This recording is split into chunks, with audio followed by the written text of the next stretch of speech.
প্রাথমিক বৃত্তিতে সর্বোচ্চ ভালো রেজাল্ট করার জন্য কিভাবে বাংলা বই পড়তে হবে, বাংলা সাবজেক্টটা কিভাবে গুছিয়ে নিতে হবে, এই সিরিজের ভিডিওগুলো কিন্তু চলছে। যে কোনো সময় আমাদের সকল ক্লাস দেখতে পারবে আমাদের কমেন্টে দেওয়া এই প্লেলিস্টের লিঙ্ক থেকে। চলো শুরু করা যাক আমাদের আজকের ক্লাস পার্ট 2 তিতুমির নিয়ে। ক্লাস 5-এর বইয়ের পার্ট 2 হলো আমরা জানি তিতুমিরের গল্প নিয়ে, কিভাবে ব্রিটিশ শাসন এবং জমিদারদের অত্যাচারের এই শোষণযন্ত্র থেকে তিতুমির মাথা তুলে দাঁড়িয়েছিল এবং তার বাঁশের কেল্লা নির্মাণ করেছিল। এটা আমরা আজকে পড়ব। এটা খুবই ইন্টারেস্টিং গল্প, কারণ ক্যাডেট কলেজে আমার হাউসের নাম ছিল তিতুমির হাউস। ছোটোবেলা থেকে ক্লাস 6-7 থেকে আমাকে কিন্তু তিতুমিরের গল্প জানতে হয়েছে। ক্লাস 7 থেকে তো তিতুমিরের সত্তাটা আমার যেন নিজের মধ্যে ধারণ করতে হয়েছিল। এখন চলো শুরু করা যাক। তিতুমিরের গল্পটা তো খুবই কমিক আকারে তোমাদের বইয়ে দেওয়া আছে। আর দেখতে পাচ্ছ যে তিতুমিরের গল্পটা শুরু হচ্ছে অনেকটা এভাবে, কিন্তু আমি পার্ট 1-এর শুরুতেই তোমাকে বলেছিলাম একটা গল্প শুরু করার আগে প্রথমেই যে কাজটা করতে হবে, প্রথমে তোমাকে সেই গল্পের শব্দার্থগুলো খুব ভালো মতো জেনে নিতে হবে। তারপর আমরা সমস্যা নেই কমিকে চলে যাব, ঠিক আছে? দেখো, আগে বাড়ো, ঠিক আছে? আগে বাড়ো এইটা কিন্তু একটা উর্দু বা হিন্দি দুইটাতেই ইউজ হয় এমন একটা ফ্রেজ। এটা মানে কি, সামনে এগিয়ে যাও। আগে মানে সামনে, বাড়ো মানে এগিয়ে যাও। চাবুকে মানে কি, এখানে চাবুক মেরে, ঠিক আছে? দুর্গ শব্দটার অর্থ কি? আমরা অনেক জায়গায় শুনি দুর্গ, ফোর্ট ইংরেজিতে বলা হয় ফোর্ট। দুর্গ শব্দের অর্থ হলো শক্তিশালী ও সুরক্ষিত সামরিক স্থাপনা। চারদিকে অনেক উঁচু উঁচু দেওয়াল তুলে ভেতরে আর্মিরা থাকে, এরকম একটা স্থাপনা হলো দুর্গ। তারপরে প্রশিক্ষণ মানে হলো হাতে কলমে শিক্ষা বা ট্রেনিং নেওয়া, ঠিক আছে? বাঁশের কেল্লা, বাঁশ দিয়ে তৈরি দুর্গকে বলা হচ্ছে এখানে বাঁশের কেল্লা। দুর্গ কি আবার যদি আসে, দুর্গ হলো শক্তিশালী ও সুরক্ষিত সামরিক স্থাপনা। বান আসা মানে হলো বন্যা, নদে এলো বান, তাই না? নদে এলো বান বলে না? তারপরে দেখো, লড়াই মানে যুদ্ধ, আমরা জানি। শায়েস্তা, কাউকে শায়েস্তা করা মানে কি? কাউকে শায়েস্তা করা শব্দের অর্থ হলো দমন করা, শাস্তি করা অথবা সাজা দেওয়া। সেনা বহর, ঠিক আছে? আমরা বলি না যে গাড়ির বহর, এরকম সেনা বহর মানে সেনার দল, একটি সেনার দলকে বোঝানো হয়েছে। চলো আমরা শুরু করি আমাদের তিতুমিরের গল্প। তিতুমিরের জন্ম হয় কত সালে?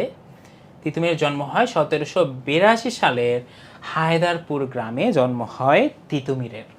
দেখতে পাচ্ছ যে বাবা মা কোলে নিয়ে আছে একজন শিশুকে।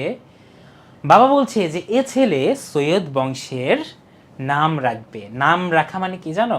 নাম রাখা বলতে এখানে রক্ষা করবে, মানে উজ্জ্বল করবে, ঠিক আছে? নাম উজ্জ্বল করবে বা নাম রক্ষা করবে, এরকম একটি অর্থ দেওয়া হয়েছে। দেখো, তিতুমিরের প্রকৃত নাম কি ছিল জানো? সৈয়দ মীর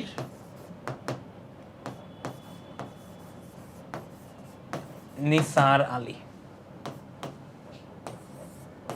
সৈয়দ মীর নিসার আলী তিতুমির, ঠিক আছে?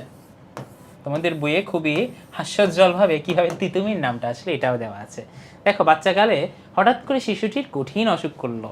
বাবা বলছে যে খুব তেতো ওষুধ, মনে হয় খাবে না। মা বলছে যা, আমারও তাই মনে হয়। বাবা বলছে আরে বাহ, ওষুধ খেয়ে নিল দেখি। মাও বাবাকে বলছে যে তাই তো। তখন বাবা খুশি হয়ে বলছে যে তেতো ওষুধ ওর এত প্রিয়, আজ থেকে ওর নাম রাখলাম তিতুমির, ঠিক আছে? এই যে মীর নিসার আলী তিতুমির ছিল, মীর এবং তিতুমির হলো। তিতুমির পড়তো গ্রামের মাদ্রাসায়। তিতুমির ছোটবেলা থেকেই ছিল কেমন সত্তার, দেশের জন্য সে ভাবতো, দেশের ভালোর জন্য, সমাজের জন্য সে ভাবতো, দেশের মানুষের জন্য কিছু করা দরকার। অন্যরাও তার কথায় অনুপ্রাণিত হয়ে বলতো, ঠিক বলেছো তিতুমির, তোমার মনটা সত্যিই অনেক বড়। তিতুমির ডন কুস্তি করত, লাঠি খেলা করত, তরবারি চালনা শিখতো। তরবারি মানে কি জানো? তলোয়ার। তীর ছোড়া শিখতো। তীর শব্দটা আমরা যদি এইভাবে ইউজ করি, যদি আমরা দীর্ঘইকারের ইউজটা বেশি দেখি, যদিও বইতে আছে জন্য তোমরা এইটাই ইউজ করো, ঠিক আছে? তবু সঠিকটা তোমাদের জানিয়ে দিলাম। তখন বাংলাদেশ শাসন করতো ইংরেজরা। খুবই দেখো সার্কাস্টিক্যালি বা রসিকভাবে এখানে তারা কিভাবে কথা বলতো। অনেক বছরের পর বছর, প্রায় 200 বছর শাসন করেছে দেশ, তারা কিন্তু বাংলাও শিখে গিয়েছিল অনেকটা, কিন্তু ভাঙা। এই যে তারা এভাবে বাংলা বলতো যে এই দেশের টাকায় আমরা ধনী হইবে, মানে কি আমরা ধনী হব, ঠিক আছে? এই দেশের টাকায় আমরা ধনী হব। তারা এখান থেকে সম্পদ, টাকা, সব কিছু কাঁচামাল নিয়ে গিয়ে পরে আমাদের কাছে এই প্রোডাক্ট বিক্রি করতো, এভাবে তারা কি ধনী হইতো, তাই না? অন্যদিকে ছিল জমিদারদের অত্যাচার। জমিদার এভাবে শোষণ চালাতো কৃষকদের উপরে, যে খাজনা দিবি না, চাবুকে পিঠের চামড়া তুলে নেব, ঠিক আছে, চাবুক মেরে পিঠের চামড়া তুলে নেব। প্রজারাও কি জমিদারকে ভয় পেত, হুজুর আমি গরিব মানুষ, গত বছর বানের জলে ধান ভেসে গেছে, বন্যার পানিতে ধান ভেসে গিয়েছে। তিতুমির স্বাধীনতার কথা বললেন, অন্যায়ের বিরুদ্ধে কথা বললেন। তখন ব্রিটিশ এম্পায়ার বা ব্রিটিশ যারা অফিসিয়ালস ছিল তারা বলছে যে তিতুমির বড্ড অসুবিধা করিতেছে। মানে কি এখানে বুঝিয়েছে তিতুমির বড্ড অসুবিধা করছে। যদি এখানে তারা মানে এভাবে বাংলা বইয়ের মধ্যে ভাঙা ভাঙায় তোমাদের মজা দেওয়ার জন্য মেইনলি লিখেছে। পরবর্তী দেখো যে না, তিতুমিরকে নিয়ে আর পারা যাচ্ছে না, ওকে শায়েস্তা করতে হবে। এদিকে জমিদারও চিন্তা করছে যে তিতুমির আসলেই বার বেড়ে গিয়েছে অনেক। তিতুমির গ্রাম ছেড়ে নারিকেল বাড়িয়ায় বা নারকেল বাড়িয়ায় গেলেন। এই জায়গাটার নাম খুব ইম্পর্টেন্ট, ঠিক আছে? কোথায় বাঁশের কেল্লাটা তৈরি করেছিল তিতুমির? তিতুমির বলছে যে আমাদের লড়াই করতে হবে, আমরা খাজনা দেব না, সব জমি আমাদের, দেশ থেকে ইংরেজদের তাড়াবো আমরা, ঠিক আছে? অর্থাৎ জমিদার প্রথা এবং ইংরেজদের এগেইনস্টে বা বিরুদ্ধে গিয়ে তিতুমিরের যে স্টেপটা ছিল, এইটাই তোমাদের এই পাঠের উদ্দেশ্য। তিতুমির কি করেছিল? সে এই বাঁশের কেল্লাটা তৈরি করেছিল। দেখো, মানুষের মধ্যে একটা ফিলিংস জাগিয়ে দিয়েছিল বা অনুভূতি জাগিয়ে দিয়েছিল যে এই দেশ আমাদের, এই জমি আমাদের, এই জমিতে বাস করার জন্য মানে আমি চাষাবাদ করছি, জমিদারকে আমি কেন খাজনা দিব, তাই না? সে কিভাবে এই জমির মালিক হলো, এরকম একটা অনুভূতি তিতুমির মানুষের মধ্যে বুনে দিয়েছিল। তিতুমির বাঁশের কেল্লা বানিয়ে সেখানে তরুণদের প্রশিক্ষণ দিতে লাগলেন। এবার ইংরেজদের বিরুদ্ধে অস্ত্র ধরবো আমরা, এইভাবে দেখো তাদের মনের মধ্যে এই ফিলিংসটা জাগ্রত হচ্ছে। ম্যাজিস্ট্রেট আলেকজান্ডারকে পাঠানো হলো তিতুমিরকে দমন করার জন্য, কিন্তু তিনি সৈন্য নিয়ে পালিয়ে গেলেন, ঠিক আছে? কারণ তিতুমিরের ওয়েল ট্রেইন প্রশিক্ষণপ্রাপ্ত আমাদের যে মানুষেরা আছে, যুবকরা ছিল, তারা কি ভাগিয়ে দিয়েছিল ম্যাজিস্ট্রেট আলেকজান্ডারকে, ঠিক আছে? এদিকে দেখো আমরা দেখতে পাচ্ছি যে ব্রিটিশরা পালিয়ে যাচ্ছে। চাষিদের নীল চাষে বাধ্য করা যাবে না, এই একটা ব্যাপার আমরা তোমাদেরকে শর্টলি আমি তোমাকে বলি যে ব্রিটিশ যখন শাসন ছিল, কৃষকদের খাদ্যশস্য এটা চাষ না করে অনেক সময় ফোর্স করা হইতো যে অর্থকরী ফসল, যেমন কি আছে আমাদের নীল, ঠিক আছে, যে আমরা যেটাকে ইন্ডিগো বলি, এই ইন্ডিগো চাষ বা নীল চাষে মানে জোরপূর্বক আমাদের একটা ফোর্স করা হইতো গ্রামের কৃষকদের বা এই এলাকার যত কৃষক আছে তাদের উপরে। এতে কিন্তু আমাদের অর্থনীতিতে কিন্তু কোনো লাভ নাই, কারণ এগুলো ব্রিটিশ এম্পায়ার নিয়ে যেত, তাই না? এখন দেখো, এই জন্যই এই কনটেক্সটে এটা বলা হয়েছে চাষিদের নীল চাষে বাধ্য করা যাবে না। তিতুমির কয়েকটা নীলকুঠি দখল করে নিলেন, ঠিক আছে? 1831 সালে লর্ড বেন্টিং বিশাল সেনাবহর পাঠালেন তিতুমিরকে শায়েস্তা করার জন্য। কামানের সামনে, আচ্ছা ওরা দেখো ওদের ফিলিংটা বলছে যে কামানের সামনে দাঁড়িয়ে ওরা পারিবে না, মানে কি কামানের সামনে দাঁড়িয়ে তিতুমিররা পারবে না, ওরা এটা অ্যাজাম্পশন দিচ্ছে। তখনও ভোরের আলো ফোটেনি, ইংরেজরা বাঁশের কেল্লায় হামলা চালালো, ঠিক আছে? এদিকে তিতুমির বলছে যে লড়ে যাও, দেশের জন্য লড়ে যাও, অর্থাৎ তিতুমিরের কিন্তু ফোর্সটা দেশের জন্য লড়লো। হঠাৎ একটা গুলি লাগলো তিতুমিরের বুকে, বাঁশের কেল্লাতেই প্রাণ গেল তার। একদিন এ দেশ ঠিক স্বাধীন হবে, তিতুমির যেমন কল্পনা করেছিল, যেমন স্বপ্নটা দেখেছিল, পরবর্তীতে কিন্তু এদেশ স্বাধীন হয়েছিল, কিন্তু তিতুমির তা দেখে যেতে পারেনি। তিতুমিরের অনেক সঙ্গীকে বন্দী করা হলো, তিতুমির নেই কিন্তু আমরা আছি। অনেক সঙ্গীকে যে বন্দী করা হয়েছিল তাদের ফিলিংসটা এখানে বোঝাচ্ছে। মেইনলি তোমাদেরকে তিতুমিরের যে সংগ্রাম, তিতুমিরের যে বাঁশের কেল্লার যে ইতিহাস, নারকেল বাড়িয়ে যে সে বাঁশের কেল্লা নির্মাণ করে যুবকদের প্রশিক্ষণ দিচ্ছিল, এই সকল কিছুই তোমাদের পার্ট 2-এর কনটেক্সট অথবা পার্ট 2-এর পড়াশোনার অন্তর্ভুক্ত ছিল। পরবর্তীতে আমরা দেখতে পাচ্ছি, দেখো এই অনুশীলন শেষে অর্থাৎ এই পার্টটা শেষে আমাদের কিছু শূন্যস্থান আছে যেখানে আমরা মিলিয়ে মিলিয়ে বই থেকে মিলিয়ে আমরা অবশ্যই সলভ করতে হবে। যেমন শিশুটির কঠিন কি হবে, অসুখ করলো, তাই না? তিতুমির ড্যাশ বিরুদ্ধে কথা বলতেন। এখানে শুরুর দিকে আমরা যখন তিতুমিরের বাচ্চাকালে যাব তখন আমরা বুঝতে পারবো যে তিতুমির কিসের বিরুদ্ধে কথা বলতে, এক্সাক্ট ওয়ার্ডটা লাগবে। তো এই দেখো, তিতুমির অন্যায়ের বিরুদ্ধে কথা বলতেন, ঠিক আছে? এরকম করে বাকি 3টা তোমরা একটু কমেন্ট বক্সে জানিয়ে দাও। তোমাদের জন্য কুইজ থাকলে এই 3টা কী হবে তোমরা বইটা দেখে অবশ্যই জানিয়ে দাও। দেখো এখানে বিপরীত শব্দ লেখার একটি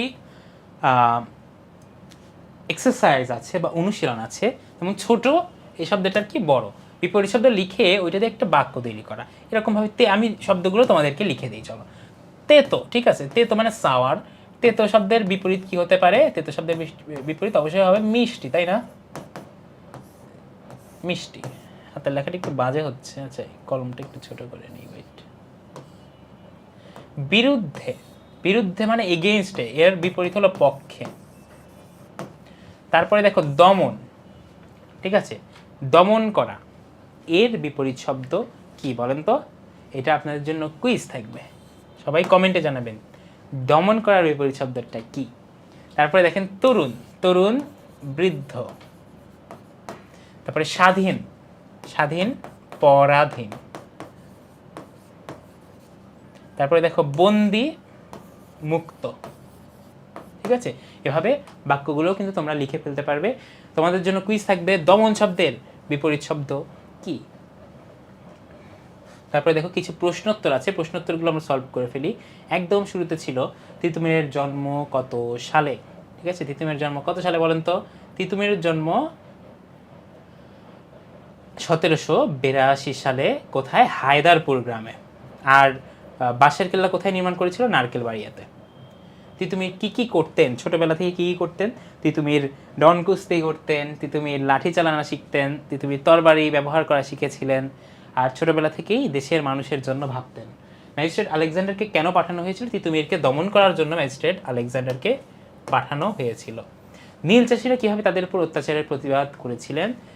তিতুমিরের অনুপ্রেরণায় নীল চাষিরা তাদের উপর অত্যাচারের প্রতিবাদ করেছিলেন। ইংরেজদের হাত থেকে দেশকে মুক্ত করার চিন্তা তিতুমিরের মনে কেন এসেছিল? কারণ তিনি দেশের মানুষকে ভালোবাসতেন, দেশকে ভালোবাসতেন। তিনি বিশ্বাস করতেন এ জমি আমাদের সবার, এ দেশ আমাদের সবার। দেশের কল্যাণের জন্য তুমি কি কি করতে চাও তা লেখো। এটা পুরোপুরি তোমাদের ওপরে। দেশের কল্যাণের জন্য আমরা কি কি করতে পারি, আমাদের অ্যাকচুয়ালি কি জানো, আমরা আমাদের নিজেদের যেটা দায়িত্ব সেইটাই যদি আমরা পালন করি তাহলে দেশের কল্যাণ একদম অবশ্যই হবে। তোমার দায়িত্বটা তুমি পূরণ করো। ছোটো মানুষ হিসেবে তোমার এখন পড়াশোনা করার কথা, তোমাকে নিয়মিত খেলার কথা, স্কুলে যাওয়ার কথা। তুমি যদি এই দায়িত্বটা পালন করো, এখন এই বয়সে তোমার এটাই দায়িত্ব। তুমি বড় হবে, তোমার দায়িত্বগুলো বদলাবে, তখন যেটা দায়িত্ব সেটা যদি পূরণ করতে থাকো, এভাবেই কিন্তু দেশ এগিয়ে যাবে, দেশের মানুষ এগিয়ে যাবে। নিচের বাক্যগুলোতে বিরাম চিহ্ন বসাই, ঠিক আছে। এটা হইল খুব তেতো ওষুধ, ঠিক আছে। খাজনা দিবি না? হুজুর আমি গরিব মানুষ, ঠিক আছে, হুজুর আমি গরিব মানুষ। এটা বই থেকে একটু মিলিয়ে মিলিয়ে লিখবে। তিতুমির নেই কিন্তু আমরা আছি। তিতুমির বললেন এবার ইংরেজদের বিরুদ্ধে অস্ত্র ধরবো আমরা, ঠিক আছে। এটা বই থেকে মিলিয়ে মিলিয়ে দেখে দেখে অবশ্যই নিজেরা পূরণ করবে। এই যে ইংরেজদের ভার্সনে যেগুলো বাংলা ওয়ার্ড ছিল, যেমন ইংরেজরা যদি বলতো যে অসুবিধা, এগুলা আসলে কি মিন করেছিল? অসুবিধা, ধনী, করিতেছে, দাঁড়িয়ে, এগুলো কিন্তু আমাদের বুঝতে হবে, ঠিক আছে। ওকে, এটা খুব ইম্পর্টেন্ট। পদের বিষয়গুলো তো ইম্পর্টেন্ট অবশ্যই, তো এটাও তো সলভ করে ফেলি। আজ শুক্রবার, শুক্রবার এটা কোন পদ? শুক্রবার বিশেষ্য পদ। রাজু ও তিথি, ঠিক আছে। ও কোন পদ? প্রথমত পদ কয় প্রকার? পদ কিন্তু আমরা এখন 8 প্রকার পড়ি, ঠিক আছে। এখন এটা বিশেষ্য, এটা যোজক। তারা সর্বনাম। তারপরে দেখো আমরা দেখছি মেধাবী। এখন মেধাবী গুণ বোঝাচ্ছে, এটা বিশেষণ। আর খেলা করে, ঠিক আছে, খেলা করে, এটা কি? খেলা করা। এটা পুরাটা যদি হইতো এটা ক্রিয়াই বলা যায়, ঠিক আছে। তারপরে দেখো নিচের বাক্যগুলোতে হাত শব্দটি কোনটি কোন অর্থে ব্যবহার করা হয়েছে তা লিখি। বাবার হাত, বাবার এখন হাত খালি মানে কি? এখানে টাকা নাই অর্থে ইউজ হয়েছে। সে তোমাকে এক হাত দেখে নেবে, এখানে আর কি সে তোমাকে শায়েস্তা করবে অর্থে ইউজ হয়েছে। মিনার হাত ভেঙে গেছে, এখানে হাত হাত অর্থে ইউজ হয়েছে। হাত চালাও, দেরি করো না মানে তাড়াতাড়ি করো। আর তার হাত টানের অভ্যাস আছে মানে তার একটা চুরি করার স্বভাব আছে, ঠিক আছে। এখানে কিন্তু অনেক টাইপের আমরা হাত শব্দের বিভিন্ন অর্থ দেখলাম, ঠিক আছে। কারণ অর্থ কিন্তু অ্যাবসলিউট না, একই শব্দ বিভিন্ন অর্থে ব্যবহার করতে পারে, এই ব্যাপারটা কিন্তু আমরা বাগর্থের মধ্যে, ব্যাকরণের মধ্যে আমরা পড়ব। শিক্ষকের সহায়তায় গল্পটি অভিনয় করি। অভিনয় করতে পারো খুব সুন্দরভাবে, তোমাদের বইয়ে কমিক আকারে দেওয়া আছে। নেক্সট দিন আমরা পড়ব পাঠ 3 দূরের পাল্লা, সত্যেন্দ্রনাথ দত্তের। এর মধ্যে আগের ক্লাসগুলো যদি তোমরা না পেয়ে থাকো তাহলে অবশ্যই আমাদের কমেন্ট বক্স চেক করো, কোন কোন বিষয়ের ক্লাস লাগবে এগুলোও জানাও। দেখা হবে অন্যদিন পরবর্তী কোনো একটা ক্লাসে। প্রাথমিক বৃত্তির জন্য আর কোনো হেল্প লাগলে হোয়াটসঅ্যাপ বাটন আছে, হোয়াটসঅ্যাপ বাটনে ক্লিক করো এবং আমাদের সাথে যোগাযোগ করতে পারো। ধন্যবাদ সবাইকে, আল্লাহ হাফেজ।